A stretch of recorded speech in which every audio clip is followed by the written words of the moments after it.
Good morning friends, Adarsh with academy में आप सभी का स्वागत है। हमने अपने पिछली क्लास में आरएनए को समाप्त कर दिया था, यानी हमारा आरएनए खत्म हो गया था। अब हम आज कल ही बताए थे पिछले क्लास में ही हम आज क्या पढ़ेंगे, तो आज हम पढ़ेंगे कोशिका विभाजन यानी सेल डिवीजन। कोशिका विभाजन हमारे 3 प्रकार से होते हैं। आज हम क्या पढ़ने वाले हैं, तो आज हम पढ़ने वाले हैं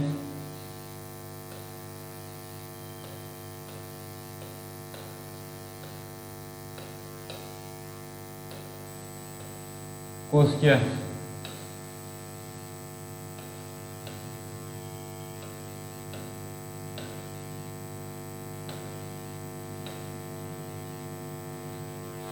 कोशिका विभाजन पढ़ेंगे। यानी हम क्या पढ़ेंगे आज हम पढ़ेंगे कोशिका विभाजन। कोशिका विभाजन 3 प्रकार के होते हैं। एक होता है हमारा कोशिका विभाजन कितने प्रकार के होते हैं? कोशिका विभाजन हमारे 3 प्रकार के होते हैं।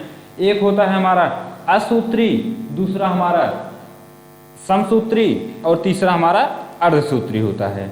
अब हम समझते हैं असूत्री कहाँ होता है और समसूत्री कहाँ होता है और अर्धसूत्री कहाँ होता है। यानी कोशिका विभाजन 3 प्रकार के होते हैं। पहला हमारा हो गया असूत्री, दूसरा हमारा समसूत्री और तीसरा अर्धसूत्री हो गया। जो वायरस होते हैं, जो छोटे छोटे वायरस होते हैं, उसमें हमारा असूत्री होता है, यानी उसमें कोई फार्मूला नहीं।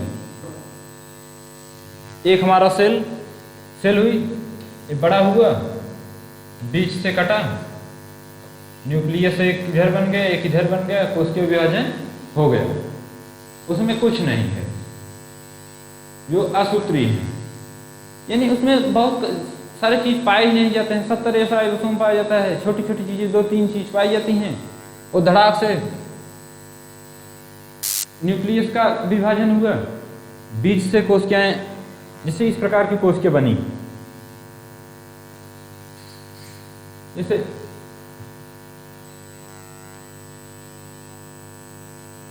हमारा जो है पहला है क्या, हम देख ही लेते हैं। पहला हमारा असूत्री है।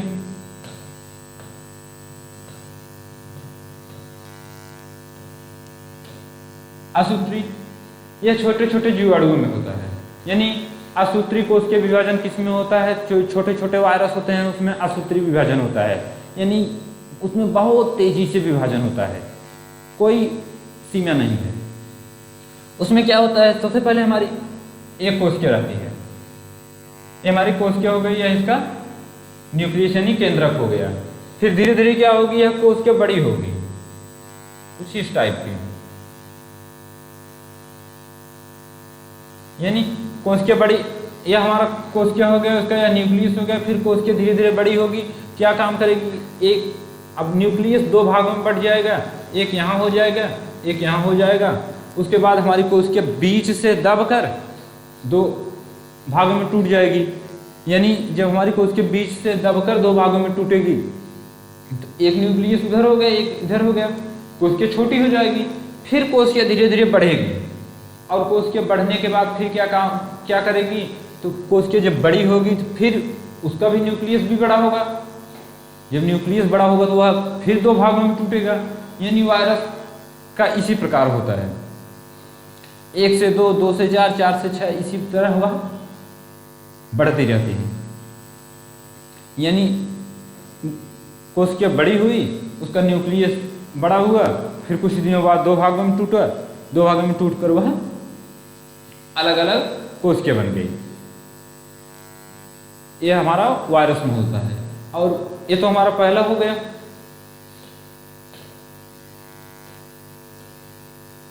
लेकिन दूसरा हमारा है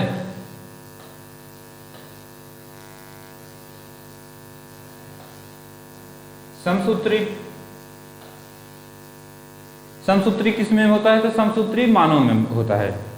यानी मानव में, जीव जंतुओं में इसमें कैसे कोशिका विभाजन होता है? तो यह समसूत्री कोशिकीय विभाजन होता है। इसमें क्या होता है, इसमें जैसे हमें चोट लगी, हमारी कुछ कोशिकाएं कटी, तो आसपास की कोशिकाएं उतनी ही मतलब समान उतनी ही कोशिकाओं का विभाजन करेंगी ताकि वह फिर पुनः उसी घाव को ठीक कर दे। बस उतने कोशिकीय विभाजन करके बंद हो जाएंगे। और किसी किसी को ज़्यादा कोशिकीय विभाजन हो जाता है तो छांगुर भी हो जाता है, यानी थोड़ा जो ज़्यादा कोशिकीय विभाजन होगा लीला टाइप निकल जाएगा। यानी हमारे शरीर में छोटे छोटे अगर कोशिकीय विभाजन बाहर की तरफ हुआ, यानी हमारे शरीर से लटक निकल गया, इससे लीला हो गया। किसी किसी की हाथ में एक उंगली ज़्यादा हो जाती है, 5 की जगह 6 हो जाती है। इस तरह से कोशिकीय विभाजन हो कोई समस्या नहीं। और वही कोशिकीय विभाजन कभी ऐसा होता है जो अंदर की तरफ ज़्यादा होने लगता है, यानी अगर हमारे शरीर में ज़्यादा कोशिकीय विभाजन होने लगा तब भी हमें प्रॉब्लम है। तब क्या हो जाएगा, यानी हम कोशिकीय विभाजन ज़्यादा होगा तो हमें कैंसर हो। यानी हमारे शरीर में कम कोशिकीय विभाजन हुआ तब भी समस्या है, और ज़्यादा होता है फिर भी हमें समस्या ही होती है।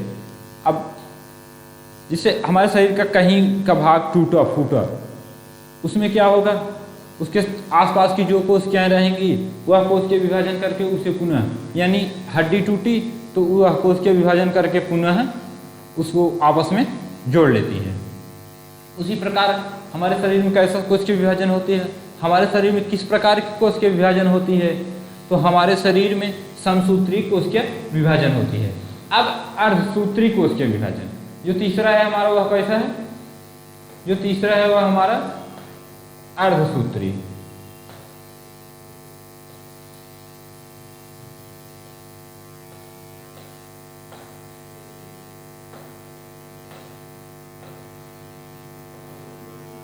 वह हमारा कैसा हो गया, अर्धसूत्री।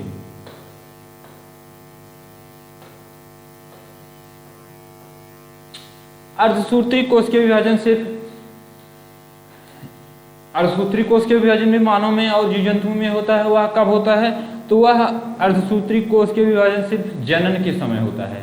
यानी अर्धसूत्री कोशिकीय विभाजन हर समय नहीं होता है, सिर्फ जनन के समय ही अर्धसूत्री कोशिकीय विभाजन होता है।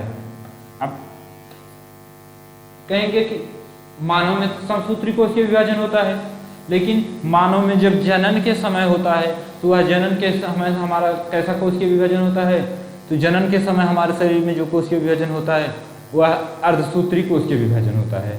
अब मान लीजिए जैसे एक बच्चा हुआ, अब इसमें समसूत्री कोशिकीय विभाजन होगा। समसूत्री कोशिकीय विभाजन होगा तो क्या होगा, जैसे अर्धसूत्री कोशिकीय विभाजन जनन के समय होता है,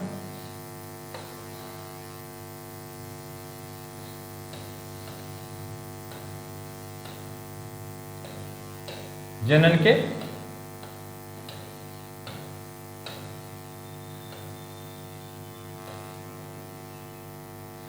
के समय होता है। अब सोच रहे होंगे कि मानव में तो जीव जंतुओं में समसूत्री कोशिकीय विभाजन होता है, लेकिन यदि यहां समसूत्री कोशिकीय विभाजन हुआ तो क्या होगा कि जैसे मानव हुआ, अब उसमें 46 यानी 23 जोड़ा टोटल कितने गुणसूत्र पाए जाते हैं, 46।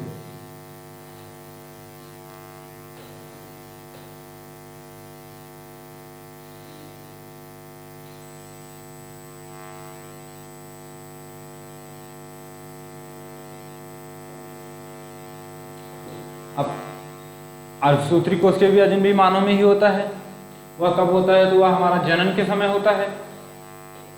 अर्धसूत्री कोशिकीय विभाजन हमारा कब होता है, तो वह हमारा जनन के समय होता है। मानव यानी मेल,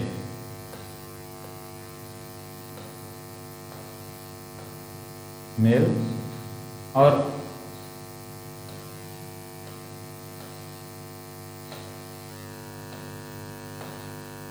फीमेल। एक हमारा मेल हो गया, दूसरा हमारा फीमेल हो गया।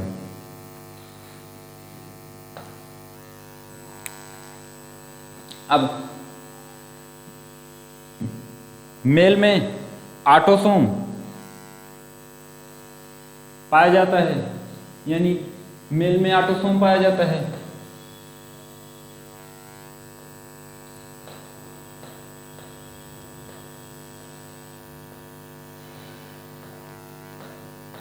ऑटोसोम पाया जाता है और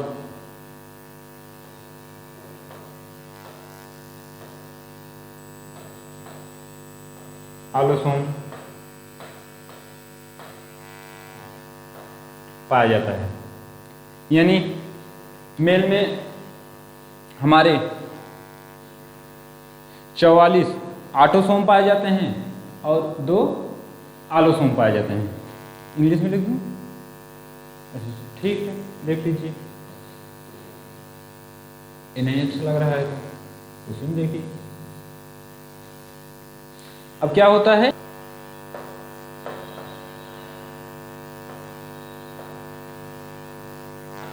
ऑटोसोम और ऑटोसोम मानव में कितने पाए जाते हैं? तो वह 44 पाए जाते हैं। और एक आलोसोम, दूसरा क्या पाया जाता है? आलोसोम।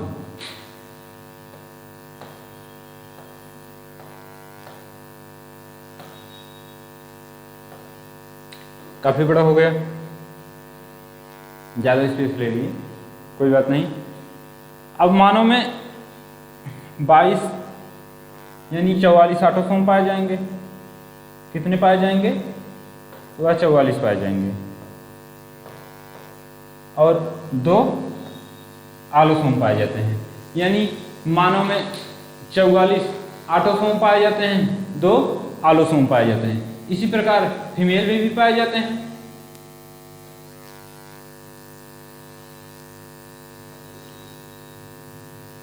यानी जो गुणसूत्र है वह मेल फीमेल में बराबर ही पाया जाता है, बस कुछ अंतर रहते हैं।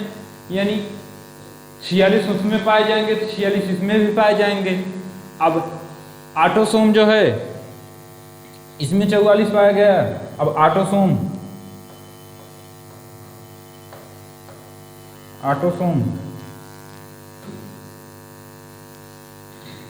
जो है इसमें भी 44 पाए जाएंगे और आलोसोम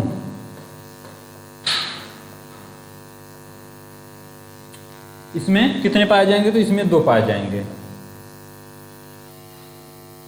यानी पुरुष में भी ऑटोसोम 44 पाए जाएंगे, आलोसोम 2 पाए जाएंगे और महिलाओं में भी ऑटोसोम 44 पाए जाएंगे और आलोसोम 2 पाए जाएंगे। अब इसमें देखते हैं, अब उधर से अब समसूत्री कोशिकीय विभाजन के अंतर्गत यदि कोशिकीय विभाजन हुआ, इधर से 44 आ जाएंगे और इधर से 44 आ जाएंगे। यानी अगर उधर से 44 आ गए और इधर से 44 आ गए, फिर उधर से 2 आ गए, इसे इधर से 2 भी आ गए, तो 6 दूनी 12 यानी 92 हो जाएंगे। अब 92 हो जाएंगे तो भारी भरकम हो जाएगा। दो की जगह 4 पैर हो जाएंगे, 4 हाथ हो जाएंगे, आंखें कहीं ज़्यादा हो जाएंगी। यानी जब ज़्यादा कोशिकीय विभाजन समसूत्री के अंतर्गत होगा तो ऑटोसोम और आलोसोम उधर से भी पूरे आ जाएंगे, इधर से भी पूरे आ जाएंगे, तो पूरा हैवी हो जाएगा। इसलिए जनन के समय अर्धसूत्री विभाजन होता है। तो क्या होता है, 22 यहां से चले आए, यानी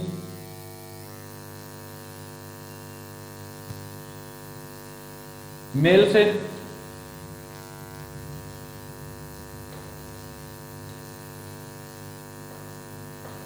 बाईस यहां से चले आए,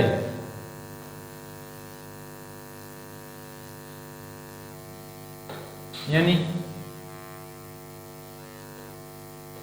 यहां से 22 आए, यहां से 1 आए, टोटल कितने हो गए? 23। अब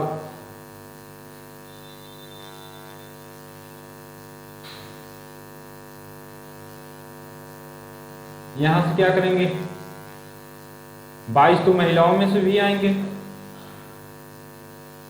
क्या हो जाएंगे टोटल, और एक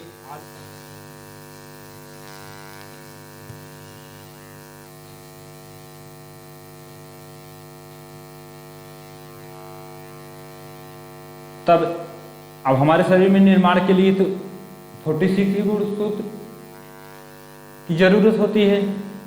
अब पुरुषों से आ गए आधे और आधे महिलाओं से आ गए, हमारे शरीर का निर्माण हो गया। अब अगर इसी में से एक भी यानी कहीं से एक कम हुआ तो हम अपंग हो जाते हैं, और यदि ज़्यादा हुआ तो हमारे शरीर में कहीं ज़्यादा कुछ एक फिंगर ही बढ़ जाएगी, कहीं कुबड़ ही निकल जाएगा, यानी कुछ भी होगा। हमारे शरीर में गुणसूत्र ज़्यादा हुए, हमारे शरीर का निर्माण भी उल्टा सीधे हो जाएगा। एक ही जगह दो दिल हो जाएंगे, कहीं एक आंख एक्स्ट्रा निकल जाएगी। यानी अर्धसूत्री विभाजन इसीलिए होता है प्रजनन के समय, ताकि हमारे शरीर को बनाने के लिए 46 गुणसूत्रों की जरूरत पड़ती है, जिसमें 44 ऑटोसोम से, मतलब 22 मेल के ऑटोसोम से, 22 फीमेल के ऑटोसोम से, एक आलोसोम से और एक फीमेल के आलोसोम से। अब इसमें ही अंतर होता है, क्या होता है, जो पुरुषों में पाया जाता है। 44 तो सब में पाए गए, यानी ऑटोसोम जो है वह जो पुरुषों में पाया गया वही महिलाओं में पाया जाता है।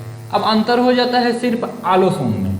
आलोसोम जो पुरुषों में पाया जाता है, यानी जो आलोसोम हमारा पुरुषों में पाया जाता है वह कैसा होता है, इसमें एक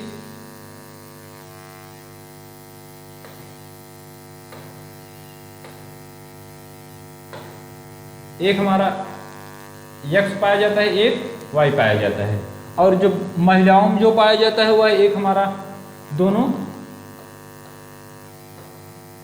X पाए जाते हैं।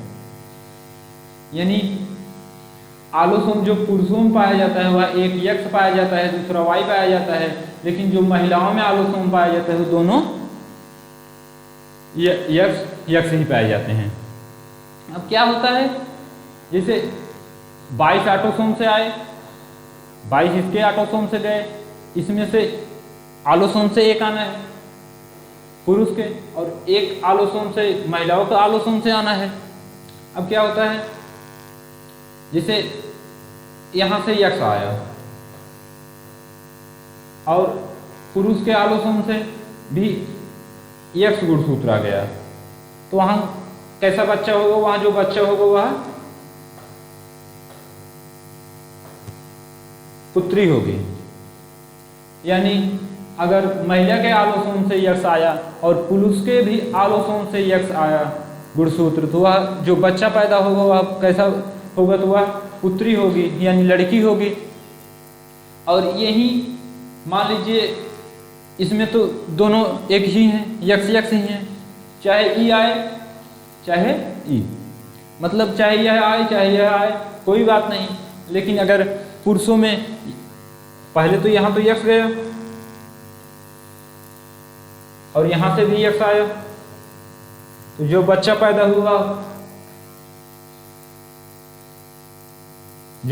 हुआ पुत्री हुई। और यदि यहाँ से Y आ जाए, यानी पुरुष के आलोसोम से Y आ जाए,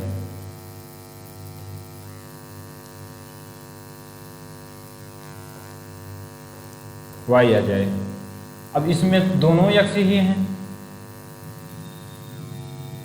चाहे कोई भी आए। अगर पुरुष के आलोसोम से Y गुणसूत्र आया और महिला के आलोसोम में दोनों X ही गुणसूत्र हैं, चाहे ये आए चाहे वो आए कोई फर्क नहीं पड़ता है। तो यहाँ जो बच्चा पैदा होगा वह पुत्र होगा।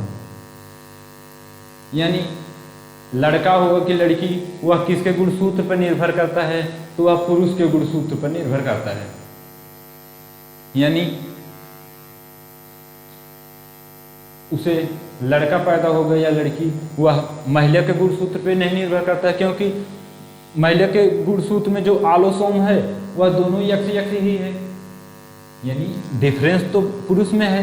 ये पुरुष का यक्ष गुणसूत्र जाके महिला के यक्ष गुणसूत्र से मिला तो वह लड़की पैदा होगी, और यदि वायु गुणसूत्र जाके महिला के यक्ष गुणसूत्र से मिला तो वह लड़का पैदा होगा।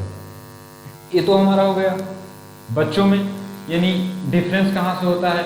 डिफरेंस महिलाओं से ना होकर पुरुषों से होता है, यानी पुरुष के जो भी गुणसूत्र जिस प्रकार से मिलेंगे, यदि यक्ष मिला तो पुत्री और यक्ष वाई मिला तो पुत्र हो गए। अब ये तो हमारा कोशिका विभाजन हो गया, यानी हमारा कोशिका विभाजन 3 प्रकार का होता है। एक समसूत्री होता है, पहला असूत्री होता है जो वायरस यानी छोटे छोटे जीवाणुओं में पाया जाता है। दूसरा समसूत्री होता है जो मानव में पाया जाता है, जैसे टूटने फूटने पर, कटने पर, यानी ये हमारे शरीर में जब कोशिका विभाजन, ये हमारे शरीर कायिक शरीर है, इसमें जब कोशिका विभाजन होगा तो वह समसूत्री के अंतर्गत आएगा, और वही कोश जब जनन के समय कोशिका विभाजन होगा, यानी जनन के समय जो कोशिका विभाजन होता है वह अर्धसूत्री कोशिका विभाजन होता है, जिसमें 22 ऑटोसोम 2 आलोसोम पाए जाते हैं पुरुष में भी, और 22 ऑटोसोम 2 आलोसोम महिला में भी पाए जाते हैं। बस क्या होता है, पुरुष में जो आलोसोम पाए जाते हैं उसमें एक यक्ष गुणसूत्र और एक वायु गुणसूत्र पाया जाता है, और उसी प्रकार महिला में जो आलोसोम पाए जाते हैं वह दोनों यक्ष भी पाए जाते हैं। अब फिर होता है, यानी जनन के समय पुरुष के आलोसोम से यक्ष गुणसूत्र आके महिला के आलोसोम गुणसूत्र से मिला तो वह लड़की होगी, और पुरुष के आलोसोम से वायु गुणसूत्र महिला के यक्ष गुणसूत्र से मिला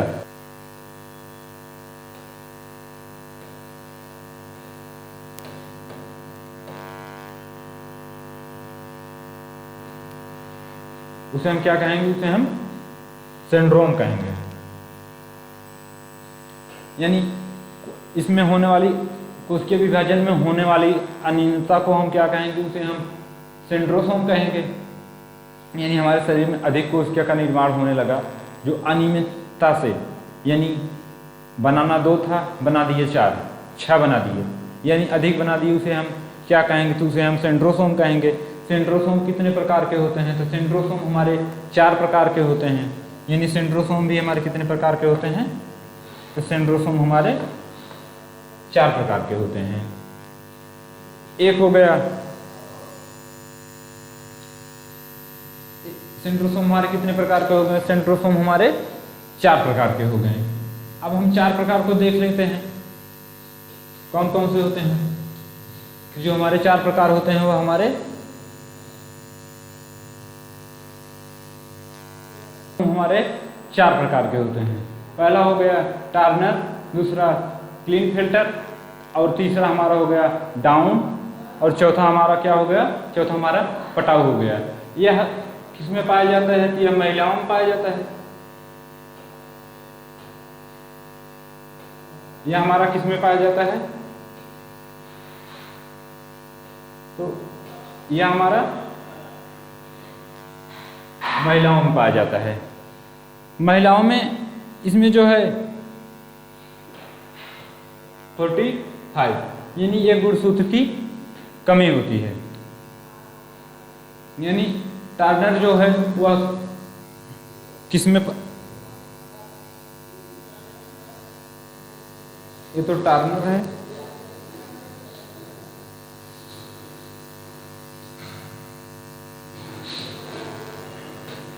इसमें ये हमारा क्या है? टर्नर। अब टर्नर किस में पाया जाता है? तो टर्नर हमारा महिलाओं में पाया जाता है। उसमें क्या होती है? एक गुणसूत्र की कमी होती है। और दूसरा हमारा क्लीनफेल्टर हो गया जो पुरुषों में पाया जाता है। यानी ये हमारा महिलाओं में हो गया, हमारा पुरुषों में हो गया। और ये जो है डाउन है, यह महिला और पुरुष दोनों में पाया जाता है।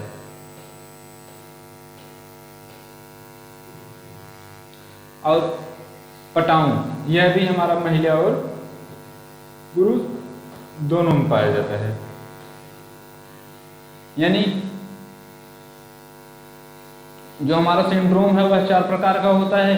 उसमें एक टर्नर हो गया, दूसरा क्लिनफेल्टर हो गया, तीसरा डाउन हो गया, चौथा पटाऊ हो गया। इसमें क्या होता है, इसमें एक गुणसूत्र कम पाए जाते हैं और बाकी इसमें जो है क्या होता है, क्लिनफेल्टर में इसमें 46 गुणसूत्र पाए जाते हैं।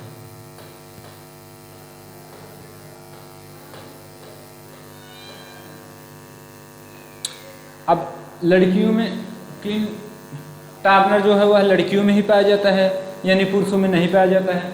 अब इसके अंतर्गत क्या होता है, इसके अंतर्गत होता है कि बांझपन, मतलब एक गुणसूत्र की कमी से क्या होगा, तो एक गुणसूत्र की कमी से हम टर्नर सिंड्रोम होता है, जिसके जो सिर्फ महिलाओं में होता है। इससे क्या होता है, इससे होता है बांझपन, यानी इसमें बांझपन होता है, यह सिर्फ महिलाओं में ही होता है। और दूसरा क्लिनफेल्टर जो है वह उसमें 47, यानी सिर्फ इसमें 45 पाए जाएंगे, बाकी सभी में 47 पाए जाएंगे। क्लिनफेल्टर के अंतर्गत क्या होगा, इसमें नपुंसकता होगी, यानी कुछ पुरुषों में नपुंसकता का जो रोग है वह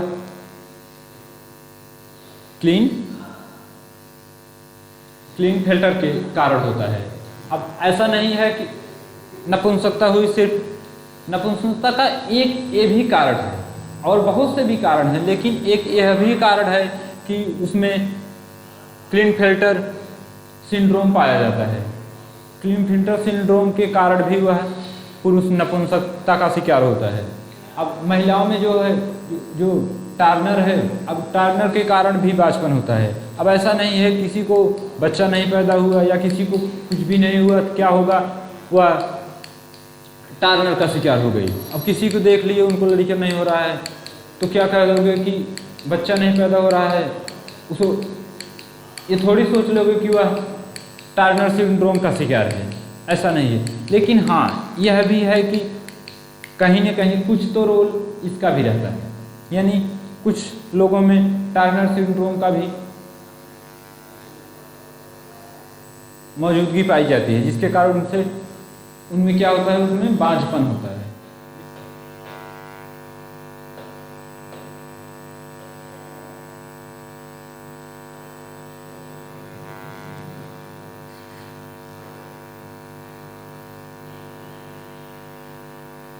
अब टर्नर सिंड्रोम जो है वह महिलाओं में पाया जाता है, जिसमें 45 गुणसूत्र पाए जाते हैं। अब इसमें क्या होता है, इसमें महिलाओं में बांझपन होता है, यानी जिस महिला में टर्नर सिंड्रोम पाया जाता है वह बच्चा कभी नहीं पैदा कर सकती है, यानी वह माँ नहीं बन सकती है। टर्नर सिंड्रोम के अंतर्गत क्या होता है, इसमें गुणसूत्र कम पाए जाते हैं, यह सिर्फ महिलाओं में ही पाया जाता है। तो महिलाओं में पाए जाने पर इसमें बांझपन होता है। अब कोई महिला है यदि उसे बच्चा नहीं पैदा हो रहा है तो ये तो थोड़ी है कि वह टर्नर सिंड्रोम के कारण नहीं हो रहा है, बहुत से भी कारण हैं, लेकिन एक जानने के लिए जानते रहिए ये भी एक कारण है। इसके कारण और सारे जो कारण है उस दवा से ठीक भी हो सकते हैं, मतलब उसका इलाज कराया जाए तो वो सही भी हो सकते हैं। लेकिन जो टर्नर सिंड्रोम है वह जिस महिला में होगा वह दवा से भी नहीं ठीक हो सकती, यानी महिलाओं में बांझपन,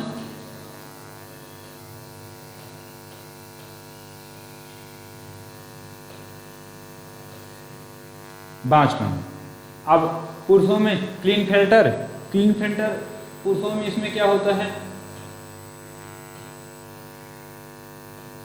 नपुंसकता, आगे जगह नहीं है, यानी पुरुषों में नपुंसकता किसके कारण होती है, तो पुरुषों में नपुंसकता जो पाई जाती है वह क्लिनफेल्टर के कारण होती है। अब अगला हमारा हो गया डाउन। ये हमारा क्या हो गया, डाउन। हमने डाउन लिख दिया है, यह क्या है, डाउन है।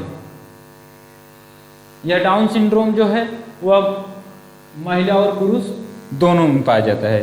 डाउन सिंड्रोम जो है वह किस में पाया जाता है, तो वह महिला और पुरुष दोनों में पाया जाता है।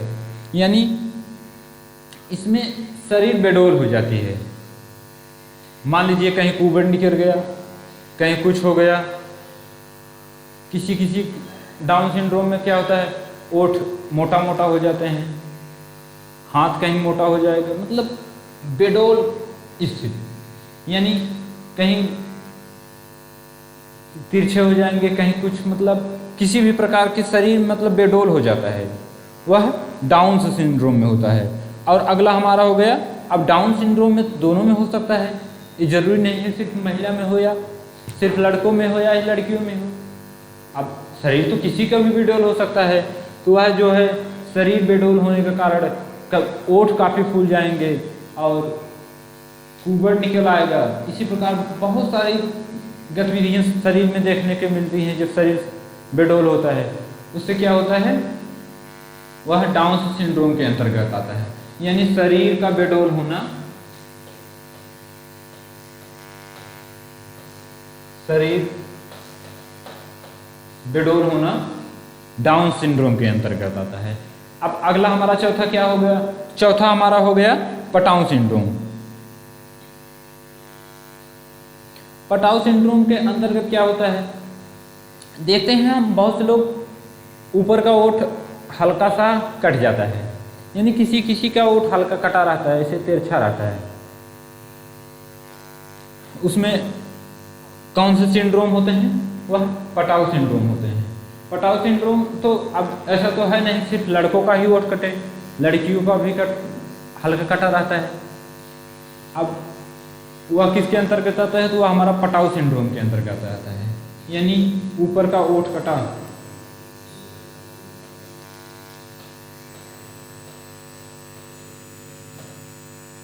ऊपर कटा ओठ, यानी हम बहुत से लोग ऐसे दिखाई देते हैं जिनका ऊपर का ओठ हल्का सा, इससे यहाँ का ओठ हो गया हल्का, ऐसे हो जाता है, कट जाता है। तो जो हल्का ओठ कटा रहता है वह किसके कारण होता है, वह हमारा पटाउ सिंड्रोम के कारण होता है। अब हमारा सेल चैप्टर जो है वह हमारा समाप्त हो गया, यानी सेल चैप्टर हमारा समाप्त होगा। हम अब आगे क्या पढ़ेंगे, अब हम अगले दिन टिश्यू यानी ऊतक पढ़ेंगे। तो हमारा सेल चैप्टर समाप्त हो गया लगभग 3 से 4 दिन में। अब जैसे जैसे चैप्टर समाप्त होते रहेंगे, बीच बीच में हम अगला चैप्टर शुरू करेंगे, उसके बीच में कभी कभी रिवीजन क्लास भी लेंगे। यानी अब सेल चैप्टर समाप्त होगा, किसी दिन मेन पॉइंट को एक ही दिन में आधे घंटे में 20 मिनट में पूरा सेल चैप्टर को समाप्त कर देंगे। अब हम अगले दिन, अब कल हम क्या पढ़ेंगे, तो कल हम ऊतक पढ़ेंगे यानी टिश्यू पढ़ेंगे। तब तक के लिए जय हिंद, जय भारत। यदि वीडियो अच्छी लगी हो तो प्लीज़ चैनल को सब्सक्राइब एवं लाइक करिए।